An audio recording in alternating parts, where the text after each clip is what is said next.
ako as a person, ganun ako, hindi ako nagpapanggap kung ano yung nararamdaman ko. Kaya ano, napapakatotoo lang. Oo, napapakatotoo lang kumbaga.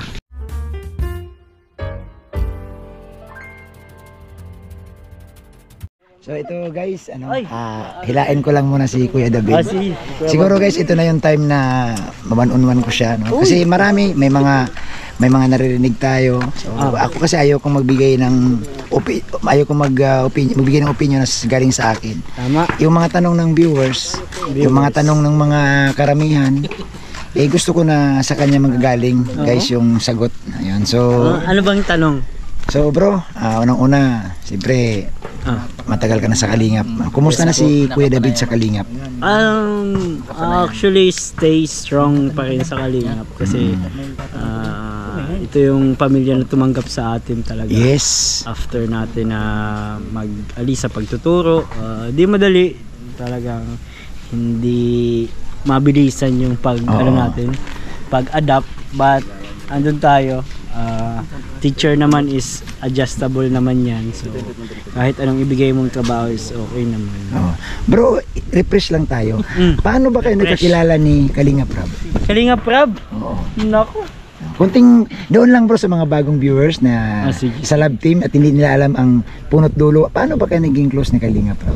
Kalingap Rab, actually hindi ko na alam yung hindi ko na maalala yung time na una nag-meet kami kasi mga bata pa kami noon, talaga siguro mga grade school, sabihin natin grade 3 or grade 4 siguro yung unang meet at di pa kami noon ganoon ka-close that time. Then nagkatrabaho si Kuya Bal, papa niya, at yung papa ko bilang isang pastor. Nag-lead sila dito sa sa probinsya bilang mga head ng mga pastors, kaya bishop sila Actually kaya naging bishop si Kuya Bal, inirecommend siya ng daddy ko para so malalim, para makapagkasal siya. Malalim ang ugnayan ni Kuya Bal at ni papa mo. Oo. Araw-araw yan. Nung si Pau Pau ay simula kinder, nasa school na namin yan. Scholar yun hanggang sa makagraduate. Ay, grabe talaga. Narinig nyo? Opo. Ba't nakakamera kayo? Magtatanong din ako. Sige na, itanong ko na. Lumat na Bro, ang daming sumunod. Inila mo man lang yun. Mayaman sila. Inila mo ito. Wala nang edit. Nag-iila ka. Sige na, tuloy-tuloy. Wala pang ano pa lang. Basta ang masasabi ko lang yung Matubang family and Sanyel family talaga. Parang isang pamilya na. Malalim na. No, malalim na yung samahan talaga. Oo. So bro, pangalawang tanong.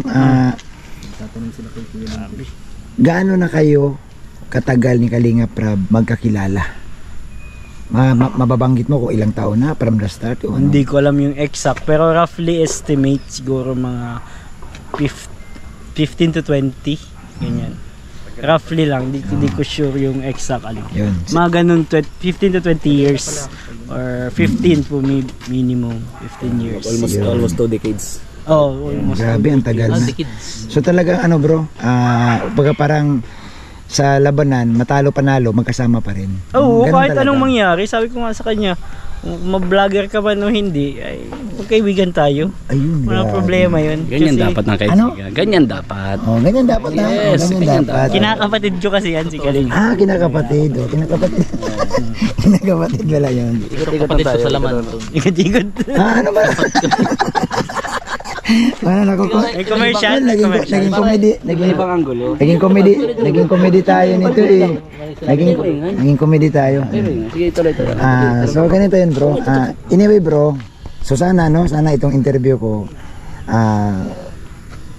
gagawin ko talaga ito dahil gusto ko rin makatulong sa iyo at gusto ko rin masagot mo talaga bro yung mga comment ng mga viewers, lalo na doon sa Gumaos, doon sa mahiwagang kanta. So ito naman bro, walang ako bro, ina-assure ko sa iyo na pag may buzzer ka, talagang kinakausap ko, pinipiti ko. Kasi ang gusto ko lang talaga na yung bang once and for all, malinaw mo din na hindi tayo pumunta lang sa balitang walang kasiguraduhan. Ayaw ko Kuya Bobby, sana pakiusap ko lang. Pagpasensya natin sila. Yung mga basher na as much as possible, maximum tolerance pa din. Yung kahanggat talaga hindi mo nakikita na ano. Hindi ako naman bro, yung mga below the belt, yun ang hindi ko gusto. Pero yung comment nila na ganito at light lang naman, opinion nila yun eh. Pero yung below the belt na yung masakit na, para sa akin hindi ako papayag. Hindi sa atin pwede yung bilang kaibigan. Bilang kaibigan. Kasi nga bro, una-una, hindi man tayo matagal magkaibigan, pero nasa kalingap tayo eh. Ngayon, nasa kibos tayo. So, kumbaga, nasasaktan kami kung ano marinig na, si David ganito, ayaw lang yung ganun. Kasi tayo yung mas nakakaya. Kasi una, sila nasa ibang bansa, tayo naman, hindi man alam kung ano nangyari dito. Kaya ako panatag naman ng kalooban ko na yung basher is siguro dahil lang yun sa pagsuporta nila dun sa mga iniidolo nila. Iniintindi lang naman natin sila. So ibig sabihin bro, yung mga nababasa mo paano mo bro i-handle itong mga nababasa yun? Paano i-handle? Siguro sa... Hindi ka ba bro nag-worry or nakakaramdam ng inis? Nakakaramdam ng galit na bakit nagsasalita sila ng laban sa'yo? Parang nakakaramdam din kasi sa parang ang plastic ko naman kung sabihin kong hindi, di ba? Kasi tao lang naman tayo. Yes, sabi ko nga yan, totoo yan, tao lang.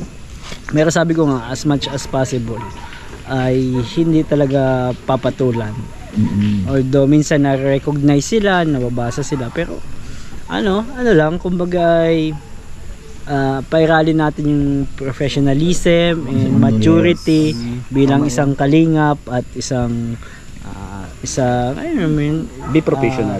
Professional. Yes. Kaya ganoon na lang siguro. Pero pasensya na din kung minsan ay nakakalusot yung mga siguro tao lang din. Tama. Mahirap kasi sabi ko kay David, kahit gaano katibay ang isang tao. Tama. Kung may mga sobrang below the belt na yung comment, masaktan kay Bobby, tama. Lahat ng pasensya ay may hangganan. Oh yes. Ito yan. So ito tanong ko bro, medyo na tayo ha? Papasok na tayo sa medyo pinaligay-ligoy mo pa. Medyo personal na bro. Sige. Bro, doon kasi sa Gumaos, nagtaka din kami. Marami nagtaka bro na di nila akalain bro na yung sa ginawa mo doon na parang naglabas ka ng saloobin mo sa amin, no? Lalo na sa mga tao na narinig nila bro at sinabi mo talaga bro na hindi naman ganun kadali kalimutan. Totoo naman. Pakipaliwanag lang ng medyo mas malinaw. Siguro, kasi bro marami kasi naantig doon sinabi na hindi naman ganun madaling makalimot. Oo, totoo naman yun. Kasi ang tao naman ay lalo na tayo ay pure naman yung lahat ng pinapakita natin. Yung never naman tayo nag-fake ng care sa anyone.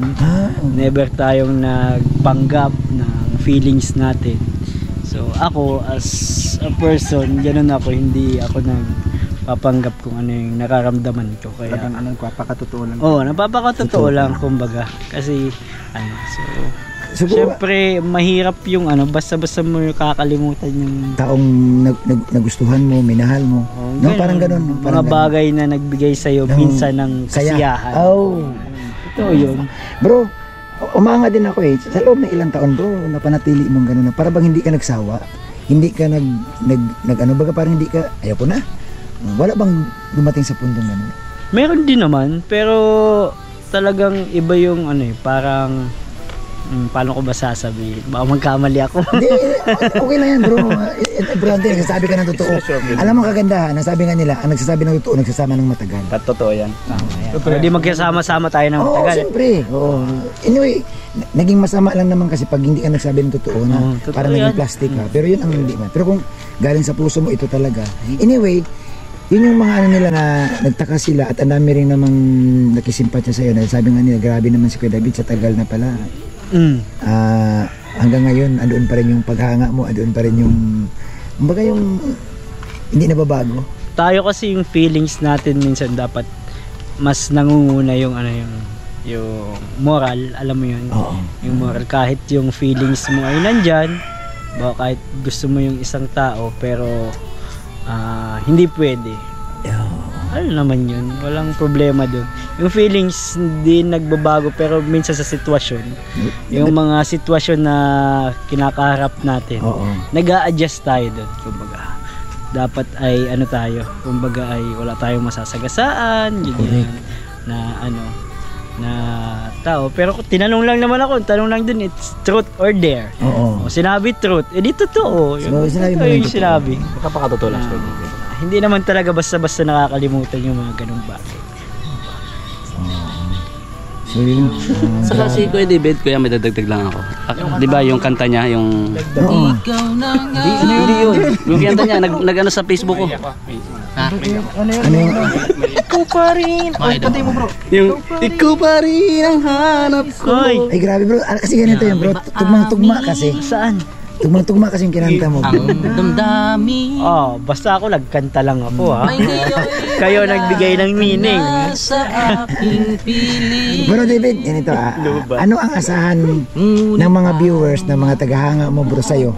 Lalo na ngayong darating na bagong taon.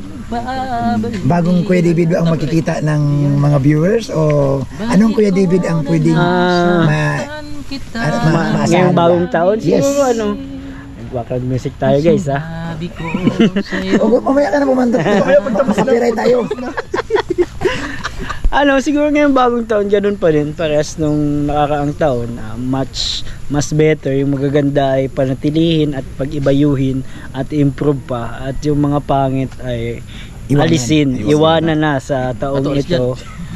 At panibago na naman na ano, na bagay. Malay nyo, may mga bagay din na minsan nagbabalik, mga ganyan, di ba? Nagbabalik. Totoo yan. Mga bagay na hindi na nanatili. Ganun. Ganun man talaga. Walang permanente sa mundo. Yes. Walang, kumbaga, change is the only permanent thing. Yan. Bro, message mo kay Kalinga Prab. Kalinga Prab, ayan. Bro, kung napapanood mo to, gusto ko magpasalamat sa iyo sa lahat ng pinagsamahan natin. Ganyan. Asahan mo na ang premiere to. Ang primero ito.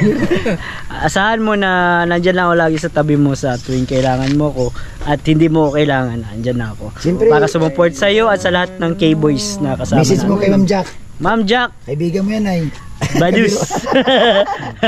Ano, ano ka lang dyan sa bahay nyo. Ay, masyadong alagaan mo yung ating inaanak ko dyan, baby girl na parating. Uy, ayan. So, ano, patuloy mo lang intindihin si Rab, alam mo naman yan. Alam ko naman intindihin yan si Jack talaga, napakabait. Tapos, yun, God bless sa inyong dalawang mag-asawa at congrats sa new baby. Message mo sa mga K-Boys na mga K-Boys. kasama mo na makukulit. Hindi ka ba napi-pressure pag mga katanungan ni ano? Hindi. Kasi mape-pressure ka lang naman pag may tinatago ka. Yan, kami huwag ka magtago. Parang pressure cooker. Pag maraming ano yung apoy na Tol, ano? Message nyo sa mga K-Boys. Mag-edit tayo ng mga vlogs natin. Mag-edit tayo. Iwasan natin yung ma-chat tayo ng i-delete mo yan. May paano pa? At patuloy nating suportahan si Kalinga Prab at si Kuya Bal Santos. Ato i-delete mo yun. Bro, message mo kay Dan. Kay Dan. Ay, kay Bro Dan. Bro, sana ay mas maging successful pa ang iyong vlogging career at nawa ay magkasama pa tayo ng matagal pa. Pag kailangan mo ako, tawagan mo lang ako. Yeah. Last and only, message mo kay Joy. Joy, tapusin mo yung pag-aaral mo. Ingatan mo si Dan. At Mamaya. Lagi. Mamaya na tol. Tapusin mo muna to. Disturbo ka eh. at mag-ingat ka lagi. Ito pa rin may mga pangarap mo. Ingatan mo yung pamilya mo. Lalo na si nanay. Yeah. Bro, last and only, message sa mga magulang mo. Sa mga magulang ko, thank you. Malapit Kasi, na mag 10%. Ha? Makahabol ako. Thank you sa mga magulang ko. Mahal ko kayo. At sana ay salamat sa pagsuporta sa aking tinatahak na karir ngayon. Nandito lang ako lagi para sa inyo. Bro, naiyak sa message mo. Kantahin mo. Iyak ang puso ko't sumisigaw. Ano? APG. Oh, purma. APG. Alam mo kaibigan, marami tayong mga pagsubok na dumarating sa ating buhay. Pero kailangan natin gawin. Ay, mo na. Ay, grabe. Bro, salamat. Thank you. Ay, grabe kayo. Napagbigyan kami. Salamat bro. I love you. I love you. I love you. Yan. Ay, sarap. Sarap sa pakiramdam kayo. Grabe. Ang premier. Ha? Ang premier. Hindi to ano to? Pang 2 araw na upload. Oh. Habol ka sa outro. Habol ka sa outro. Ayo, sige. Sabi niyo. Ayun, mga kalingap, salamat po. Ito nakuha ko na yung pagkakataon na kausap po si David. Siguro no, hindi man niya kinonfirm ng gusto, pero makita talaga natin na yung sa kanyang pananalita nandoon yung pagmamahal pa rin niya, no, kay Joy. Siguro normal man ito guys na dati niyang hinangaan, mapahanggang ngayon hinangaan pa rin niya, lalo na nakikita naman niya na si Joy gumaganda ang karir. Siguro may mga bagay lang talaga na pinagtagpo pero hindi tinadhana, no? Pinagtagpo, hindi tinadhana. So unawain na lang si David guys. Pakiusap ko sa inyo, please huwag kayo mangbas. Comment kayo sa ayon sa inyong kalooban na huwag po below the belt, kasi kung mambabas po kayo, ibablock ko talaga kayo, no? Hindi ako papaya guys na kasamaan sa K-Boys pagsalitaan natin na hindi maganda. Hayaan natin sila.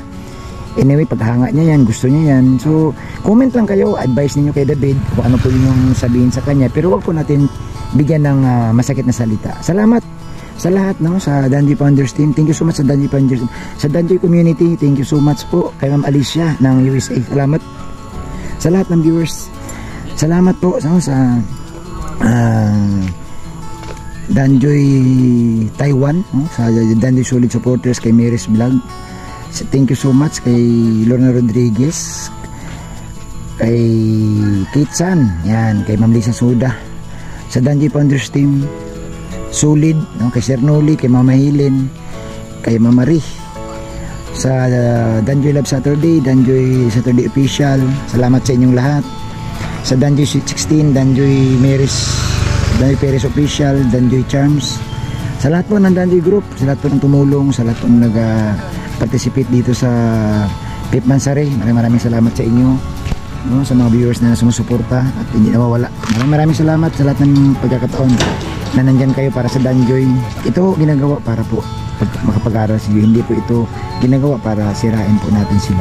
Sila po ay tutulungan natin na makatapos, at kung sila talaga at makatapos na, siyempre masaya tayo. Salamat sa lahat guys.